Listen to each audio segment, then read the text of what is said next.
नमस्कार मित्रों, मैं आपका मित्र दीपक तनेजा आप सभी का स्वागत करता हूं आपके सबसे लोकप्रिय चैनल योर कालचक्र में। मित्रों, हम अष्टम भाव में अब तक कर्क राशि के होने का क्या प्रभाव हमारे जीवन पे पड़ता है उस पे चर्चा कर चुके हैं। आज हम मकर लगन और सिंह राशि के अष्टम भाव में होने पर हमारे अष्टम भाव से जुड़े हुए जो कारक तत्व हैं उनका प्रभाव हमारे जीवन पर किस किस प्रकार से पड़ता है, आज उस पर चर्चा करने वाले हैं। अष्टम भाव जैसे कि हम जानते हैं कि हमारे लिए हिडन हाउस है। बहुत कुछ अनसीन जो चीज़ें होती हैं उनके बारे में बताता है। ऐसे कई विषय हैं जिनके गहनता में जाने के लिए हमें अष्टम भाव को देखना होता है। मृत्यु तुल्य कष्ट, जीवन में लगातार आने वाले दुख पीड़ा समस्याएं, ऐसी सभी चीज़ें अष्टम भाव से जुड़ी हुई हैं। मित्रों, केवल नेगेटिव नहीं है अष्टम भाव में, हमारी हिडन स्ट्रेंथ भी जो है वो भी अष्टम भाव से देखी जाती है। एंसेस्टर से मिलने वाली प्रॉपर्टी या धन या पार्टनर्स के थ्रू कुछ गेन होना या पार्टनर्स को हमारे से गेन होना, ये दोनों अष्टम भाव बताता है। जीवन साथी से गहन इंटीमेसी, ऐसी स्पिरिचुअल इंटीमेसी, वो भी हमारा अष्टम भाव बताता है कि क्या हमारी ऐसी गहराइयों वाले प्रेम संबंध बनेंगे या नहीं बनेंगे, या हम बैलेंसिंग या अट्रैक्शन तक ही सीमित रह जाएंगे। लॉटरीज, शेयर मार्केट, ऐसी जगह से जो धन प्राप्ति है उसमें अष्टम भाव का sudden gain, sudden losses, sudden बहुत बड़े बदलाव आ जाना, चेंजेस जिनके बारे में हम पहले कभी से विचार नहीं कर रहे थे। आसमान से एकदम ज़मीन पे आ जाना और ज़मीन से एकदम से आसमान पे पहुंच जाना, आपका अपने जीवन के सुखों के लिए भागना और एकदम से सुखों को छोड़कर जीवन के आने का रहस्य जानने का प्रयास करना कि मेरा जन्म क्यों हुआ है, ये सभी अष्टम भाव से जुड़ी हुई बातें। अष्टम भाव जिस तरह से सडन गेन्स देता है उसी तरह से हमारे को इंट्यूटिव पावर भी बहुत ज़बरदस्त देता है। हम आने वाले समय के लिए अगर अपने आप को तैयार कर लें, अगर हम समझ लें कि हमें क्या क्या करना चाहिए और जीवन को एक सही दिशा देने के लिए एक सही मार्ग पे चलते हुए सही तरीके से प्रयास करेंगे तो हमारी सफलता निश्चित होती है। तो इस हिडन एनर्जीज वाला एक्सीडेंट्स, सॉरोज, फेम, सक्सेस, सभी चीज़ें जिसने छुपा रखी हैं, उस हाउस के गहराई तक आप जाने का प्रयास करें। उससे जुड़े हुए कारक तत्वों पे रिसर्च करें, मेहनत करें, काम करें तो आपको कोई समस्या नहीं आएगी। मित्रों, अब सिंह राशि कैसी है? एक राजा की राशि है जिनमें बहुत कॉन्फिडेंस है, बहुत ज़्यादा स्टाइल है, बहुत अपने आप में एक सुपीरियरिटी कॉम्प्लेक्स होता है। दूसरों को से वो अपेक्षा करते हैं कि सब उनकी बात को माने और कोई प्रश्न ना करे। विशेषता उनके अंदर नेचुरल इंटेलिजेंस की बहुत ज़बरदस्त होती है, क्रिएटिविटी बहुत ज़बरदस्त होती है, ब्राइटनेस, और उसी तरह से एक चमक बिखेरने की क्वालिटी होती है। उनमें अपने आप में एक एनर्जेटिक लेवल होता है, क्योंकि मित्रों एक सिंह राशि जो है फायरी साइन पड़ता है। फायरी साइन वाले लोग अपने आप में एक विशेषता रखते हैं कि वो अपने आप में बहुत ही एनर्जेटिक होते हैं। अब इस हिडन हाउस में आपके पास जो एनर्जी है, if you are using in a creative way, then it can be very productive for you, आपके लिए बहुत ही बढ़िया हो सकती है अगर आप इस बहुत बड़ी ताकत को, इस एनर्जी को, इस वाइब्रेशन को सही डायरेक्शन देने में कामयाब हो जाते हैं।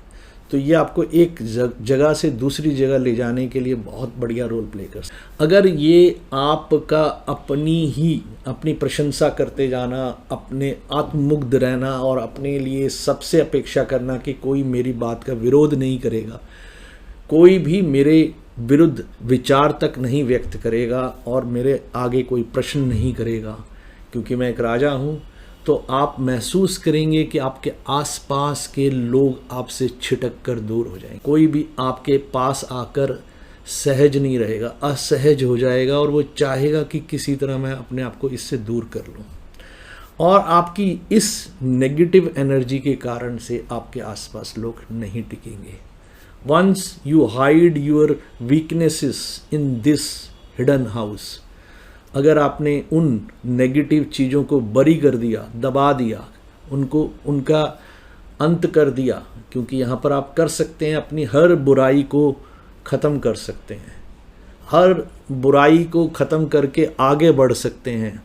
और जो समुद्र की गहराइयों में छुपे हुए बहुत पॉजिटिव, जो एनर्जेटिक और ऐसे कुछ चीज़ें जो कहीं सामान्य रूप से दिखाई नहीं देती, उनको आप प्राप्त कर सकते हो। तो आप अपने आप को राजा समझें, कोई हर्ज नहीं है, लेकिन राजा समझने के बाद आप गहराई में जाकर आप कुछ कोशिश करें कि हीरे मोती निकाल के लाएं, हीरे जवाहरात खानों में से निकाल के लेके आएं, कोयला ना लाएं, अन्यथा आप स्वयं अपने हाथ कोयले से रंग देंगे। आप लोग बहुत प्रैक्टिकल होते हैं, लेकिन उस प्रैक्टिकलिटी में आपको ये लर्न करना है कि कौन सी चीज़ को आपने बिल्कुल दबा देना है, छुपा देना है, किसी और को दिखाई ना दे। लियो साइन करेजियस होता है, रोमांटिक साइन है, और रोमांटिक साइन होने के साथ साथ बहुत ही करिश्मेटिक इनमें एनर्जी होती है, ये दूसरों को बहुत अट्रैक्ट कर सकते होते हैं। अब ये हिडन हाउस में चली गई है, आपके अंदर ये एनर्जीज हिडन रूप में बहुत सारी हैं।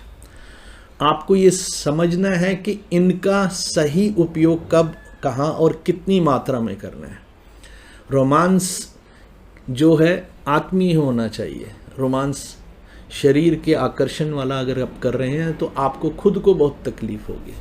अगर आपका रोमांस बहुत ही गहराइयों वाला है तो आपकी इंट्यूटिव पावर, आपकी जो दूरदृष्टि है, वो आपको आगे ले जाने में बहुत कुछ सहयोग करेगी। इसके विरुद्ध आप जा रहे हैं तो आप प्लेफुल हो जाएंगे, जैसे हम प्ले बॉय वाले जैसे लोग देखते हैं, उस प्रकार की आपकी प्रकृति रहेगी। आप एक के बाद दूसरा, दूसरे के बाद तीसरा, तीसरे के बाद चौथा आकर्षण देखेंगे, और वो प्रेम आपका आत्मिक ना होकर एक आकर्षण शारीरिक रूप से होने वाला प्रेम होगा।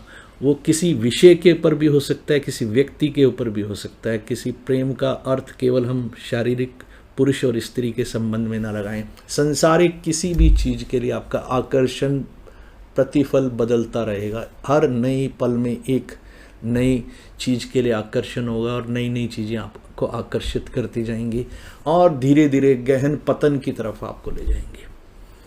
यही चीज़ अगर आप आध्यात्मिक वे में कन्वर्ट कर लेते हैं तो आप महसूस करेंगे कि ये आपको एक बहुत ही स्पिरिचुअली बिल्ड करके बाहर लेके आएंगे और आपके अंदर ऐसी योग्यता भर देंगे कि आप कहीं पर भी खड़े होंगे, आपके शब्दों के बोलने से पहले ही आपका जो ऑरा है वो अपना प्रभाव छोड़ चुकी होगी।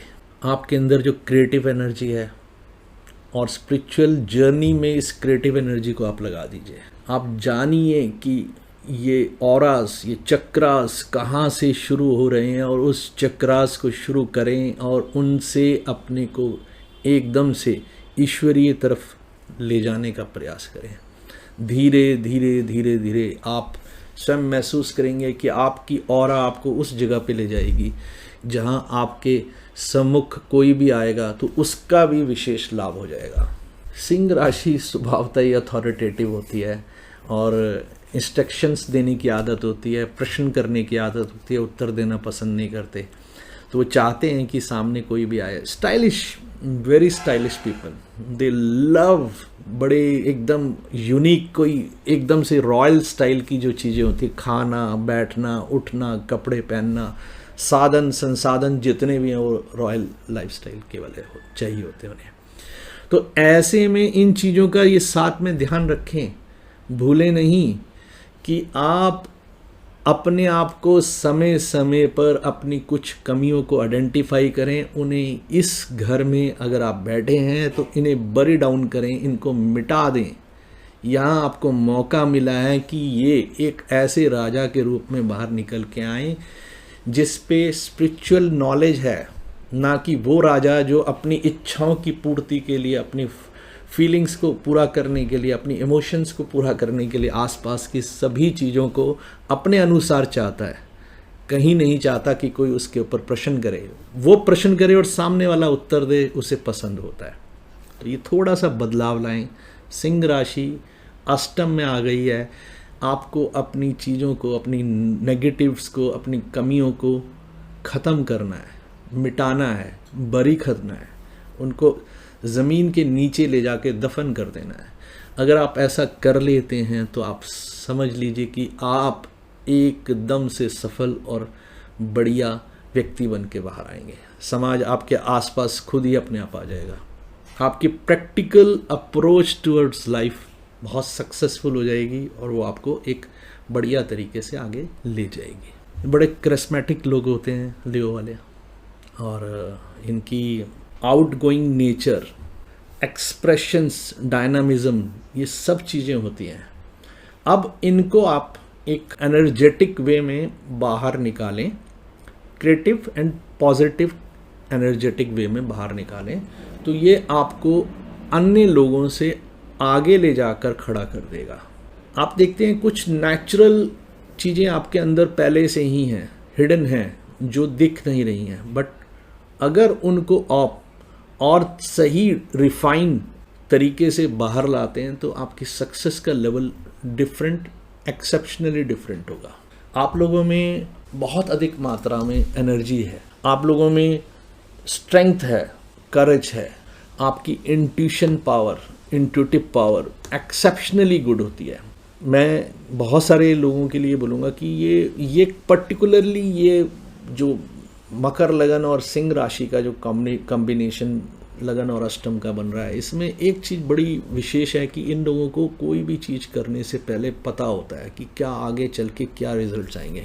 There practical approach and their deep intuitive energy both work together, और ये एक जो ट्यूनिंग में अपने आप ही नेचुरल ट्यूनिंग में जो चीज़ें हो रही होती हैं, आपको आगे सक्सेस में ले जाने में बहुत सफल होती हैं। आपकी जो विजडम है, विजडम हमारे को कब आती है? विजडम हमें तब आती है जब हम अपने को रीजनिंग, एनालिटिकल चीज़ों के और आगे ले जाकर समझते हैं कि कौन सी चीज़ उचित अनुचित का, मर्यादा का पालन करने वाली है। यहाँ पर अगर हम ये चीज़ों को और रिफाइन करके लेके चलते हैं तो आगे चलते चलते हमारी सक्सेस बढ़ जाती है। मैं मानता हूँ कि कुछ पेट से संबंधित समस्याएं आपके साथ जुड़ सकती हैं, गर्भाशय से संबंधित फीमेल्स को कुछ समस्याएं आपके साथ जुड़ सकती हैं, आपके हार्ट से रिलेटेड कुछ चीज़ें आपके साथ जुड़ सकती हैं। बट अगर आप routine of the life which is most important, अगर उसे ठीक रखते हैं, भोजन और खाने पीने के साथ साथ जो नियम से चलने वाली चीज़ें हैं उनको सही से पालन कर रहे हैं, तो आपको कोई दिक्कत नहीं आएगी। ये तभी दिक्कत आएगी ये जब एनर्जी का मिसयूज़ होगा या हमारी केयरलेसनेस हम पे हावी हो जाएगी और हम कोई भी चीज़ को अपने अनुसार कार्य करने की छूट दे देंगे, तब वो हमारे लिए नेगेटिव रिजल्ट्स लेके आएगी। अष्टम भाव हमारे लिए कस्टम्स, हमारे जो स्पिरिचुअली या हमारे घर की वैल्यूज़ जो चली आ रही होती हैं उनको भी बताता है, जो हम कैरी ऑन कर रहे होते हैं। हम कितने ही ट्रेडिशंस होते हैं जिनको हम कैरी ऑन कर रहे होते हैं। हमारे मूड्स कैसे रहेंगे, हमारी एनर्जी का टोन क्या रहेगा, हमारी प्रेफरेंसेस क्या रहेंगी, हमारे बोलने, चालने, उठने, बैठने, हंसने, मजाक करने की जो स्थितियाँ होती हैं जो हम कैरी कर रहे होते हैं जेनेटिकली। ऐसी भी बड़ी सारी चीज़ें होती हैं जो 12th हाउस में हमारे जो एंसेस्टर्स नहीं पूरे कर पाए होते हैं, और 8th हाउस हमें बताता है कि वो नेचुरली है मेरे अंदर देकर उन्होंने भेजा है। बट एक चीज़ याद रख लीजिए कि 12th हाउस और 8th हाउस के बारे में बहुत सारी मिसकंसेप्शंस हैं कि सब कुछ जो है वो हमारे को एंसेस्टर से मिला है। केवल ऐसा नहीं है, एंसेस्टर से जो मिला है वो 12th हाउस भी देता है हमें, बट यहाँ पर 12th हाउस से जो मिलता है वो बहुत कुछ हमारी एनर्जीज़ जो होती हैं उनकी अपने आप ही डिसअपॉइंटमेंट्स वाली एनर्जीज़ जो होती हैं या उनकी जो फेलियर्स वाली एनर्जीज़ होती हैं वो होती हैं, और यहाँ पर वो वाली एनर्जीज़ होती हैं जो हमारे लिए बहुत ही पॉजिटिव रिजल्ट्स ला सकती हैं अगर हम उस एनर्जी को प्रॉपरली फाइन ट्यून करना सीख लेते हैं। और यहाँ जब सिंह राशि आती है तो हमें फाइन ट्यून करने के लिए एक नेचुरल इंटेलिजेंस मिली हुई है। नेचुरल क्रिएटिविटी मिली हुई है। नेचुरली वी नो कि इस एनर्जी को कैसे सही से दिशा देने की ज़रूरत है। आपको केवल और केवल इंटरनली जो आपकी इमोशंस से, अपने आप से इंटरनल आपकी जो सबकॉन्शियस माइंड है, उसको एक बार आप सोच के देखेंगे, वो आपको गाइड करेगा। Follow that guidance. ये स्वयं ही ऐसे होते हैं, विशेष रूप से सिंह राशि वाले स्वभावता रहते हैं कि वो अपनी ट्रेडिशंस को फॉलो करना ही चाहते हैं। आप उन्हें बहुत ज़्यादा कोई कहने की ज़रूरत नहीं है, क्योंकि वो अपनी पुरानी जो पिछले जन्मों की कुछ चीज़ें हैं वो लेके यहाँ आए हैं। तो कई कई जन्मों की जो क्वालिटीज़ हैं वो लेके आए हैं। तो उन जन्मों के पुण्य प्रताप को यहाँ पर ट्रेडिशंस के थ्रू फॉलो करने में उनको खुद को बड़ा आनंद आता है। बस एक चीज़ का ध्यान रखें, यहाँ पर अगर अष्टमेश की स्थिति यानी कि सूर्य की स्थिति खराब होगी तो वो बहुत हार्ड कोर ट्रेडिशंस को ना फॉलो करने वाले भी होंगे, which is very negative for them. उनके आगे के जन्मों के लिए अच्छा नहीं है। उन्हें इस चीज़ से बचना चाहिए, कोशिश करनी चाहिए। मैं कहूँगा गायत्री मंत्र का जाप करिए, आपको बहुत कुछ बदल जाएगा। सूर्य देव की पूजा करें, बहुत कुछ बदल जाएगा। जीवन के प्रत्येक चीज़ आपकी विशेष रूप से बदल जाएगी। और अगर सूर्य यहीं बैठा है तो एक विपरीत सरल या राजयोग भी बना रहा है, बहुत ही अच्छा राजयोग है। आपको अपने आप ही सब चीज़ें एक दिन प्राप्त होनी है बगैर एफर्ट के। वेट एंड वॉच एंड उस अच्छे समय के लिए आपको अपने को योग्य भी बनाना है। बस इतना ही कार्य करते रहें कि उस समय अगर स्थितियां आएँ तो आप हैंडल कर पाएँ उसको प्रॉपरली, सही से अपने जीवन के ऊपर सही दिशा देने वाला बना सकें। मित्रों, मैंने जैसे पहले आपको बताया ये फायर साइन है, तो क्रिएशन, एक्शन, मोशन एंड बहुत बड़ी एक एनर्जी है जिसको आप देखेंगे कि सही तरीके से हैंडल करने के लिए भी एक योग्यता चाहिए। और ये जो एनर्जी होती है ये ब्राइटनेस और शाइननेस भी दे रही होती है आपको। इस एनर्जी का सही से लियो की जो एनर्जी है अष्टम से तभी लाभ होगा जो अगर आप work on your self, chakras को आप जागृत करिए, अपने चक्रास पे वर्कआउट करना शुरू कर देते हैं और आप महसूस करते हैं कि धीरे धीरे आप कंसंट्रेशन बढ़ा पा रहे हैं, आप मेडिटेशन कर पा रहे हैं, आप ऐसे विषयों को छोड़ पा रहे हैं जिनका कोई आपके जीवन में अर्थ नहीं है। तो आप महसूस करिए कि ये एनर्जी आपके लिए प्योर ब्राइटनेस जो लानी चाहिए उसे वो लेके आई है, आपके अंदर जो एनर्जी देनी चाहिए उसे वो लेके आई है और आपकी सक्सेस को वो एश्योर कर रही है। तो मित्रों, मैंने प्रयास किया कि जिनकी सिंह राशि अष्टम भाव में पड़ रही है उनके जीवन का किस किस प्रकार का प्रभाव, सामान्यता उनके स्वभाव को, उनके जीवन में होने वाली घटनाओं को कुछ हद तक आपको बताने की कोशिश की है। हम फिर मिलेंगे अगली बार। कन्या राशि अगर किसी की अष्टम भाव में पड़ रही है, जैसे कि कुंभ लगन वालों के लिए बात करेंगे और उनके जीवन में किस प्रकार का प्रभाव रहता है। आज के लिए बस इतना ही। नमस्कार, धन्यवाद।